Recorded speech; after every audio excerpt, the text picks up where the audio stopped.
Olá! Chegou a minha vez, a vez do Mar Sem Fim, mostrar para você mais um cantinho interessante do litoral brasileiro.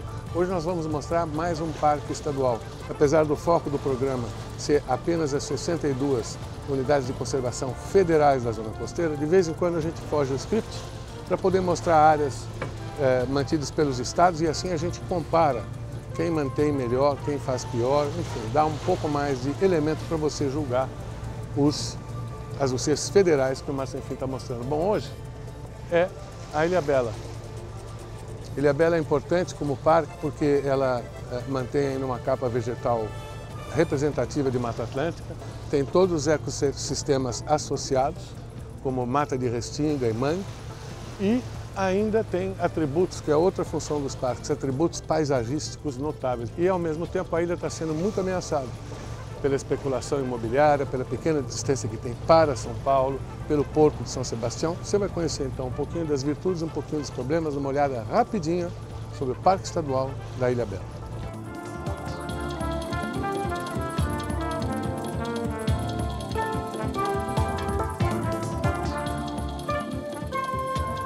O que nós vamos mostrar para vocês agora é a face de dentro da ilha, né? A face voltada para o continente. Ela é a mais ocupada.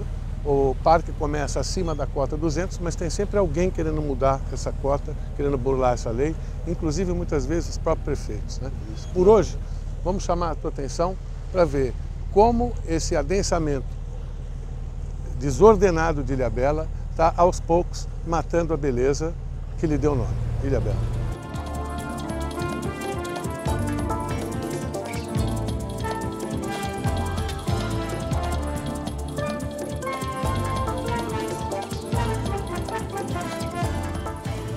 Essa é outra pressão que esse passeio de barco ajuda a mostrar, outra pressão que atua diretamente em cima de Ilhabela, que é o Porto de São Sebastião, que agora acaba de publicar planos aí da sua expansão. E isso é natural que aconteça. Quem conhece a costa brasileira como eu conheço, sabe que, feliz ou infelizmente, o canal de São Sebastião, essa divisão de um lado o continente e do outro lado a ilha, é perfeito para um porto. Tem a fundura suficiente, é grande o suficiente. Então, é inevitável que esse porto cedo ou tarde cresça. É inevitável que um porto seja uma atividade impactante. Ela é importante, gera empregos, traz divisas. A bacia de Campos está aqui próxima, então é natural que esse porto seja um porto de escoamento. Mas isso também traz milhares de pessoas para trabalharem, para morarem. O que é comum em todas as áreas, né, áreas de proteção, as unidades de conservação, que é a pressão da expansão urbana, né? A ilha é uma área limitada, né?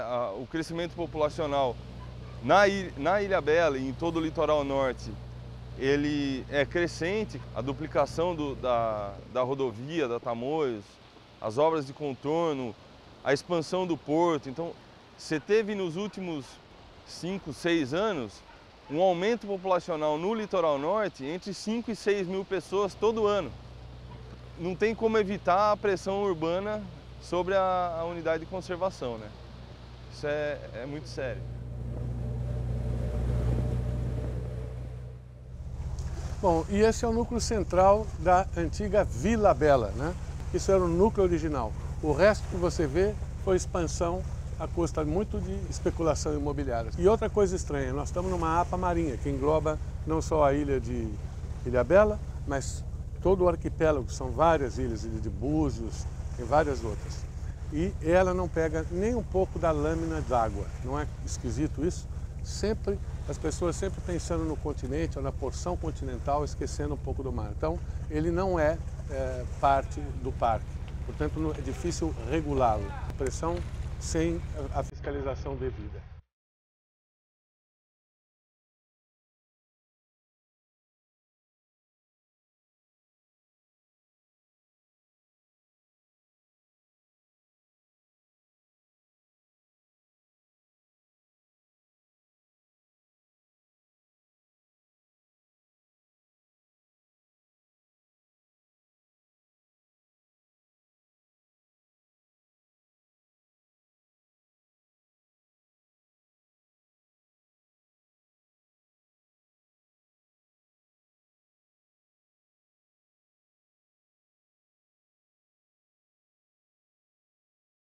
Então, a Ilhabela é todo o arquipélago são 26 mil hectares de parque estadual, né, dentro do município de Ilhabela.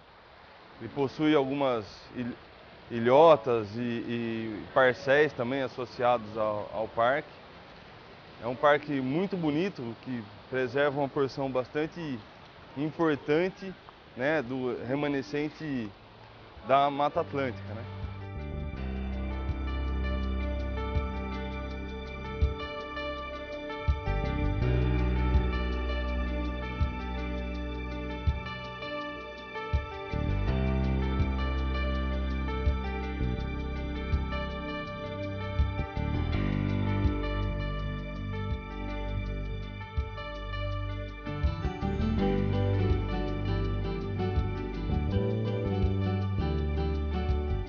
Bom, depois de mostrar então para você a parte do parque que a gente vê quando está no canal de São Sebastião, a pressão das casas cada vez subindo mais, degradando a paisagem, agora chegou o momento de a gente entrar dentro do Parque Estadual de Ilhabela. E o que ele tem de mais bacana é a Mata Atlântica e diversas quedas d'água. São mais de 300 nascentes que tem aqui. Isso mostra de novo a importância da gente preservar a mata, especialmente o lugar de nascentes. São elas que perenizam os rios. E esse problema está afetando hoje São Paulo, não só São Paulo, mas diversos outros estados brasileiros. Uma das causas é o corte de vegetação. Bom, nós vamos fazer uma estrada que atravessa o parque de leste a oeste até a gente chegar no lado de fora, na praia de Castelhanos, onde tem ainda uma comunidade de caiçaras que moram lá há gerações, ainda mantendo o seu tipo de vida peculiar, sua cultura, as canoas, a pesca artesanal, tudo isso já para você, Mar Sem Fim.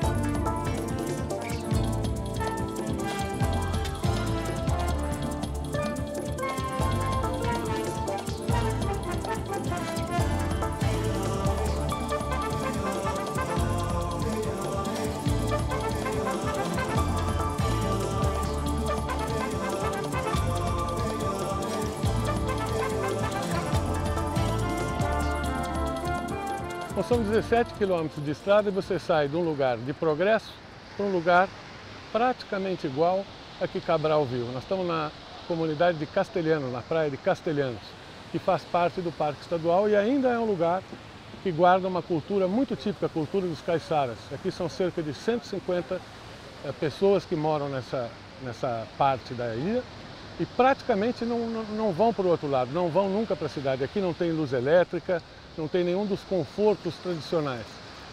E é interessante ver, porque é uma cultura que está em extinção justamente pelo choque com o progresso. Cada vez você vê menos, especialmente no litoral, como o de São Paulo, as grandes cidades crescendo. A gente espera que isso continue ainda por muito, muito tempo.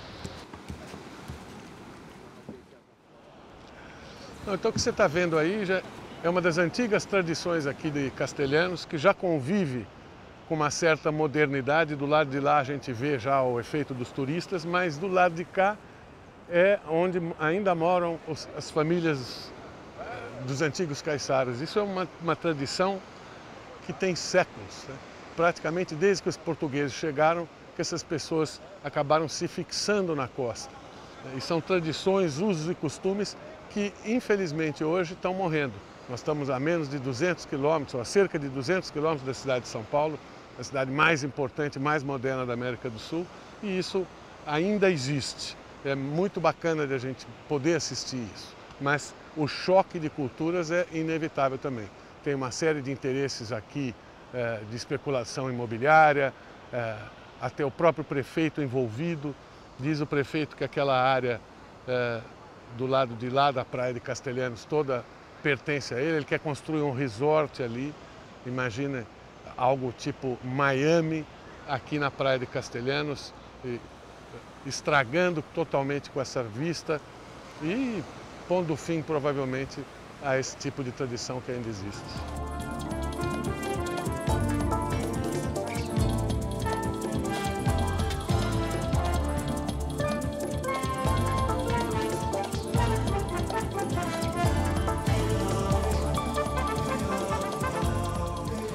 Esse é o point de turistas aqui na Praia de Castelhanos. E ao contrário do que parece, eles não estão gerando renda para os caiçaras.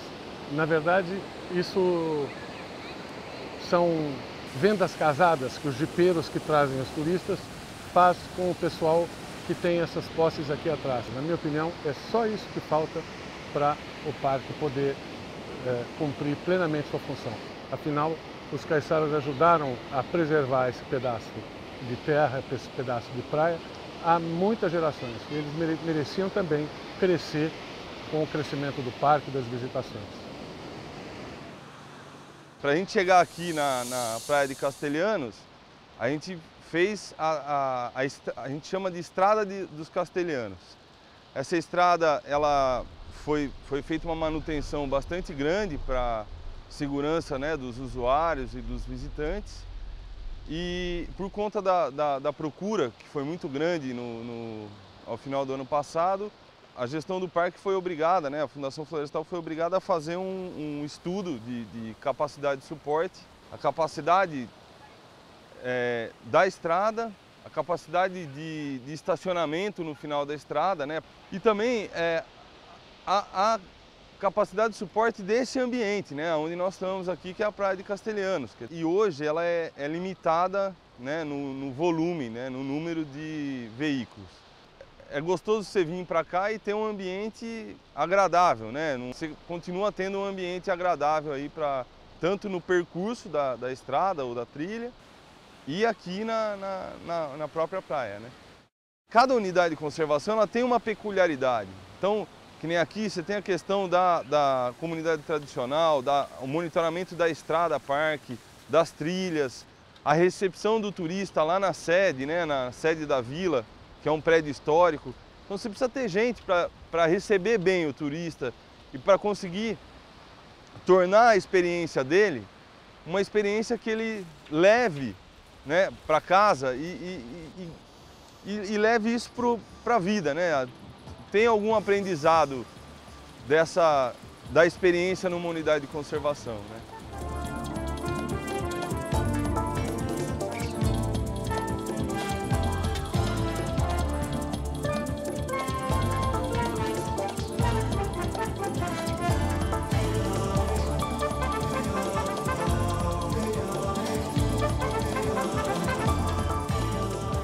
Bom, nós estamos chegando agora então no Parque Estadual da Ilha Anchieta. O programa de hoje, como eu disse, dá uma pequena fugidinha do mote principal, que são as unidades de conservação federais da zona costeira, e a gente está visitando duas estaduais. Primeiro Ilhabela, que você já conheceu, e agora você vai conhecer Ilha Anchieta.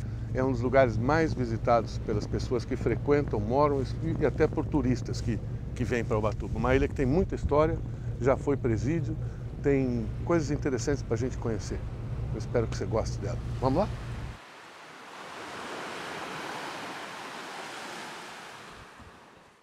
Bom, logo que a gente desembarca na Ilha Anchieta, o que mais chama atenção é esse prédio. Não podia deixar de ser construído pelo mesmo arquiteto responsável pelo Teatro Municipal de São Paulo. Não é curioso?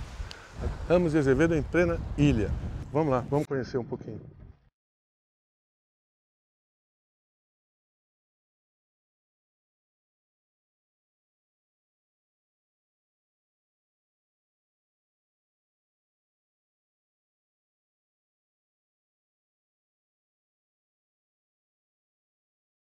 A história recente da Ilha Anchieta é bem sinistra. Imagine que em 1902 ela foi transformada numa colônia correcional. Agora, olhando isso aqui, dá para a gente lembrar até aqueles filmes de cinema, aquelas cenas horrorosas, porque isso aqui virou presídio, depois um presídio de segurança máxima para o estado de São Paulo. Então, os piores bandidos eram colocados aqui. Dizem que nos anos 50 tinha um chefe muito duro, isso acabou provocando uma rebelião, houve mortes, foi um massacre. Um negócio que São Paulo, na época, parou e aí, finalmente, o presídio foi desativado e em 1977 virou Parque Nacional, ou melhor, Parque Estadual de São Paulo.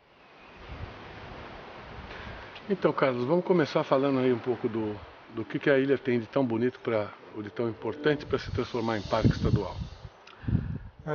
A importância da ilha para se transformar num parque estadual é principalmente o ecossistema marinho. Depois da criação do parque, a gente consegue ver peixe como robalo de grande porte, inclusive ficando abaixo do cais onde atracam os barcos aqui no pier da Ilha Anchieta.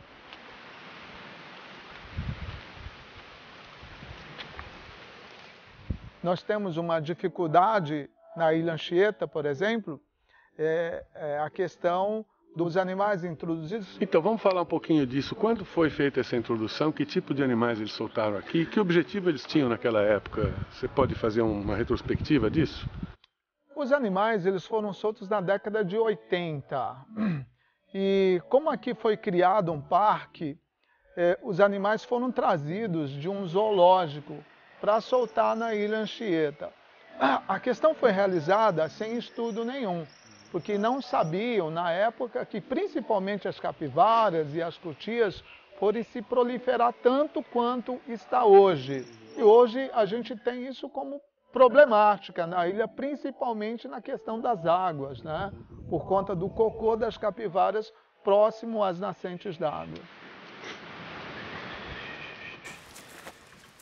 Além de capivara e de paca, que outros animais foram soltos? Foram as capivaras, a paca, cutia, coatis, saguis e outra espécie de macaco. Para o turista, isso é ótimo. Creio que para o meio ambiente não seja tão.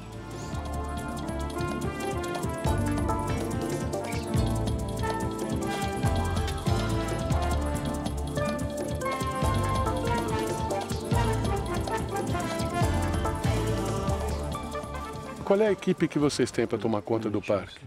Na parte de vigilância, tem aproximadamente 10 vigilantes que cuidam dessa questão de vistoria, de proteger ao entorno da ilha. Quer dizer, ela tem um perímetro aí que é de lâmina d'água, onde é proibida a pesca. Tem um perímetro em volta da ilha que é impossível a gente ver onde esse perímetro chega, mas tem um perímetro.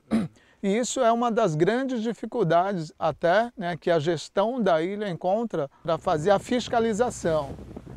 Hoje o nosso sistema de vigilante ele é mais voltado para uma proteção interna, né? Ou seja, para as questões mais no interior do parque. Entendi.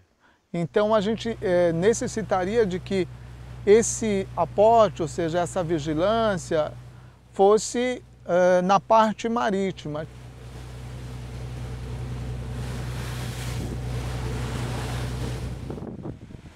Qual é o nível de visitação que vocês têm aqui? Antigamente, a Ilha Anchieta recebia em torno de 6.000, 7.000 pessoas diárias aproximadamente. Isso dava um boom em torno de umas 80.000, 90.000 pessoas na época de temporada, aí, como final de dezembro, janeiro e fevereiro.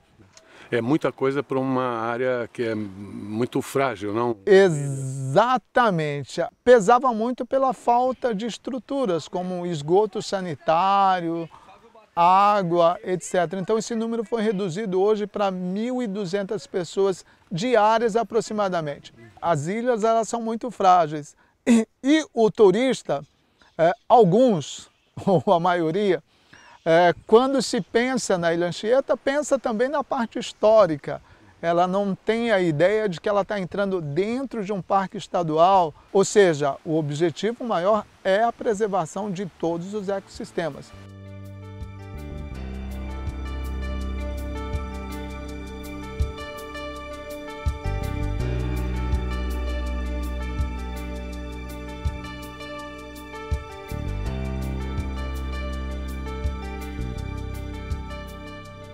Você já conheceu as praias de fora que dão acesso à ilha? Agora vamos conhecer um pouquinho o interior. Vamos conhecer um dos ecossistemas daqui, que é a Mata de Restinga. Já está a fisionomia um pouco mudada, eu já expliquei, isso aqui vem sendo habitado desde o início do século XVI, primeiro com os índios que faziam as suas queimadas e botavam a mata abaixo. Depois, na época do presídio, já mais recentemente, muita gente morando aqui também, a mata sempre sofreu, mas enfim. Desde os anos 50, pelo menos, ela vem se regenerando. Já tem uma fisionomia um pouco diferente.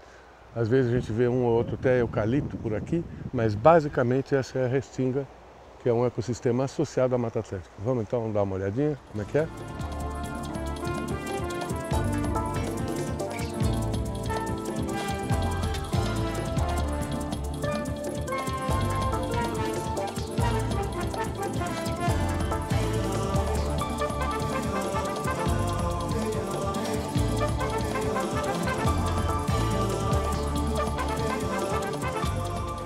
Bom, e uma das coisas que a Restinga guarda para nós é mais uma relíquia histórica.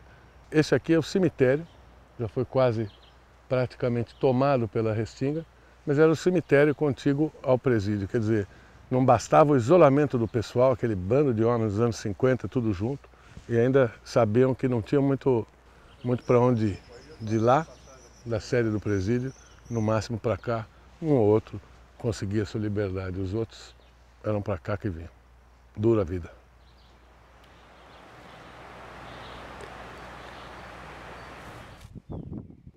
Você estava dizendo para a gente, nós temos costão rochoso, tem mata de restinga, praias, o que mais? Como é que você separa esses ecossistemas? Nós temos a Mata Atlântica, nós temos as restingas, os costões rochosos e temos as praias. Todos esses núcleos têm lá as suas funções ambientais, com certeza. Como a gente estava conversando, a parte de restinga, ela aporta principalmente as aves. A Mata Atlântica faz parte desse conjunto aí que hoje nós temos 6, 7% de Mata Atlântica no Brasil. O costão rochoso, por exemplo, você tem na Ilha Anchieta, como a gente está dentro dessa área proibida de pesca, você encontra espécies como garopa, de grande porte, por exemplo, que o habitat dela são nos costões rochosos, ela não consegue sobreviver em outro lugar. Ótimo. E por fim, então, eu queria que você comentasse um pouco essa estatística que a gente tem aí, alguns dados que mostram que quase 17% da área continental brasileira é protegida através de unidades de conservação, né? E no mar e na zona costeira é algo em torno de 1,5%. Como é que você vê isso? A gente comentando sobre isso, eu pensei hoje que a gente tem a Mata Atlântica. Por quê? A Mata Atlântica por conta do Oceano Atlântico. Então vejo que não se tem como preservar a Mata Atlântica sem preservar o nosso oceano. Se não houver uma mudança rápida, vai trazer sérias consequências. Aqui, por exemplo, essa questão de proteção, de proibição integral da Ilha Anchieta, creio que é a única do litoral norte. Se você chegar até o Rio de Janeiro, você não vai encontrar uma outra área de proteção integral de pesca, por exemplo. Então, é uma porcentagem, ou seja, é uma quantidade muito pequena relacionada a esse maravilhoso, a esse grande mar, ou seja, com a biodiversidade fantástica que nós temos e que o ser humano, né, não consegue interagir, mas há um processo de consumismo, há um processo de estragar mesmo, né, essa coisa maravilhosa que a natureza nos deixou. Bom, espero que você tenha gostado do programa que mostrou o Parque Estadual de Ilhabela e o Parque Estadual da Ilha Anchieta. O que a gente viu nas UCs do Sul são enormes áreas, às vezes protegidas por uma, duas pessoas, por isso o protegidas muito entre aspas, elas estão, algumas delas quase no papel. Foi esse o motivo que fez a gente investigar um pouquinho das UCs estaduais aqui no estado de São Paulo, para ver se era a mesma coisa. E a gente vê o Parque Estadual de Ilhabela com mais de 20 funcionários, Ilha Anchieta também mais de 20 funcionários. Portanto, se um estado pode, a federação também pode. Daqui agora a gente segue para o Rio de Janeiro, vamos para Paraty, para a área de Paraty, e vamos aí descobrir se as UCs federais do Rio de Janeiro para cima continuam nessa pobreza que a gente viu do Rio de Janeiro para baixo. Conto com você, até semana que vem. Tchau, tchau.